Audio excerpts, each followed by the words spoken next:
After writing the article titled "Does Repressed Pain Cause Mental and Emotional Problems?"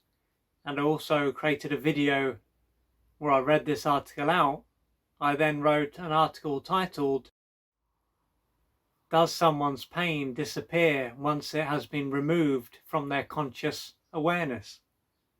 In today's world, someone is often thought to begin and end with their conscious mind. Other than their physical body, then, this will be seen as who they are, and there won't be another part of them. Due to this, if someone's mental health is not in a good way and they were to reach out to their doctor, a few things are likely to take place. They could end up being put on medication or they could be referred to a cognitive behavioral therapist. The person who they have reached out to is likely to be a product of their society, or this being a society that has a very materialistic view of life. This is why this person is likely to believe that they are not in a good way because of what is going on at a biological level or what is taking place in their mind. So, if medication is not seen as a solution to what they're going through, changing their thoughts, beliefs, and behavior can be. Having more positive thoughts and beliefs and behaving differently is then going to be the answer to what they are going through. Therefore, it won't matter what their issue is, as it will be as though there is a one approach fits all. They could be in a position where they experience a lot of anxiety and even fear. They could struggle with feeling down and lifeless, or they could have a phobia that is making it hard for them to embrace life. Whatever is going on for them, there is a strong chance they will be desperate for their life to change. Now, by taking the cognitive behavioral therapy approach, they may find that their life gradually changes. Then again, even if this does work, it might only change for a little while before it goes back to how it was before. At this point, they could do what they did before, with the hope that it will be different this time. Or, if this approach changes, they can end up doubling down on what they were doing before.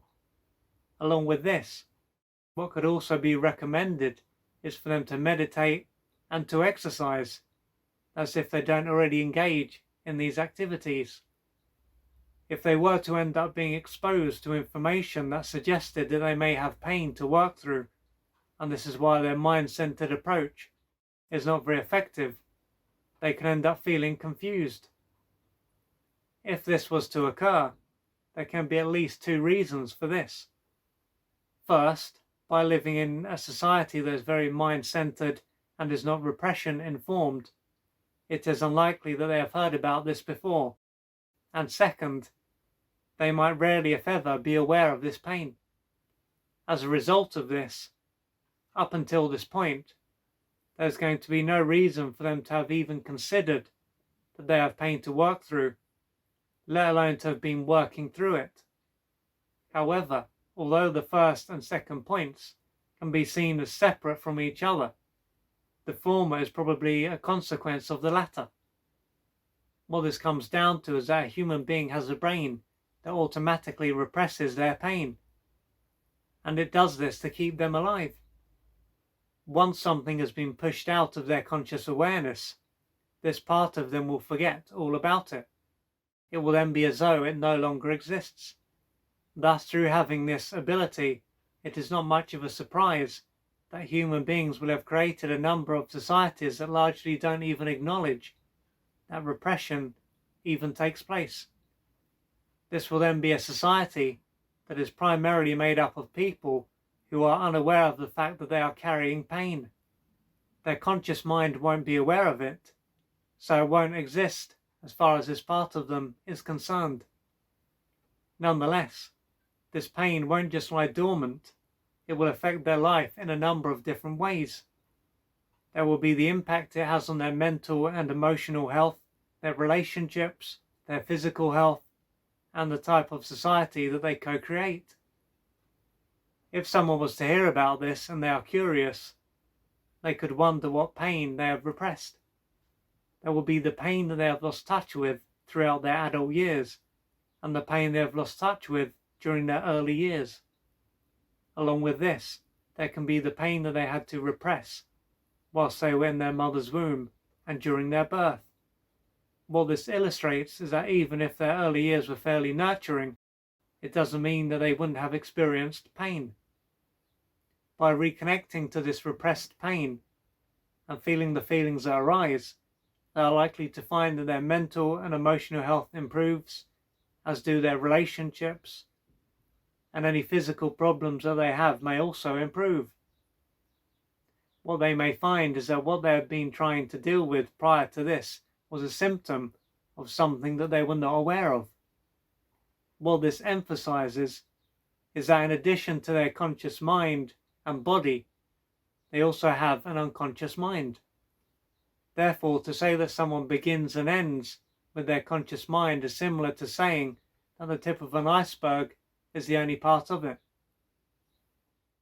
So with that said, if you get the sense that you are carrying repressed pain, and this repressed pain is the reason why your mental and emotional health is not in a good way, and or why your relationships are not as you would like them to be, then it will be essential for you to gradually work through this pain. And there can be many, many layers of pain inside you, so it won't be possible, as good as it might be, for you to just work through all this pain in one go. And you may also need to reach out for external support, and someone like this will be able to hold the space so that you can go where you wouldn't go by yourself. And then as time goes by, you will be able to hold the space for yourself. So if you can relate to this, reach out for the assistance that you need to gradually change your life. If you would like to find out more about the services that I offer, please go to www.oliverjrcooper.co.uk or email me at info@oliverjrcooper.co.uk, and I'm looking forward to assisting you on your journey.